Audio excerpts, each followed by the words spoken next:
വാടി വീഴുന്ന തേങ്ങയൊക്കെ എടുക്കുന്നില്ലേ നീ? അത് നീ കണക്ക് വയ്ക്കാനൊന്നും നിക്കണ്ട.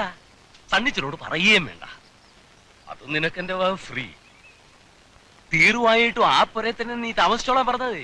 ചില മനക്കണക്കുകളൊക്കെ കൂട്ടിയിട്ടാ. അതെനിക്കറിയാം. പിന്നെ നീ ഇതുവരെ എന്നെ ഒന്ന് വിളിക്കാഞ്ഞെന്താ? വിളിക്കാന്നേ? ഓ, ഇത് പറഞ്ഞു തുടങ്ങിയിട്ട് കൊല്ലം 3-4 ആ വഞ്ചിക്കാരൻ മാപ്പിളെ പോലെ നിന്നെ ഞാൻ ചതിച്ചിട്ട് പോയൊന്നുമില്ല. നിനക്ക് ജീവിക്കാനുള്ള വക ഞാൻ തരും. എന്നാ മുതലാളി എന്നെ കല്യാണം കഴിച്ചോ? അല്ല, അതെന്തിനാടി?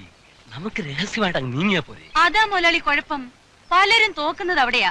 ഈ രഹസ്യക്കാർക്ക് ഞാൻ ഒരു സാധനം ഉണ്ടാക്കി വെച്ചിട്ടുണ്ട്. എല്ലാവർക്കും അറിയാതെ. കൊല്ലൻ കുട്ടപ്പനെ കൊണ്ട് പ്രത്യേകം പറഞ്ഞുണ്ടാക്കിപ്പിച്ചതാ ഒരു വെട്ടുകത്തി.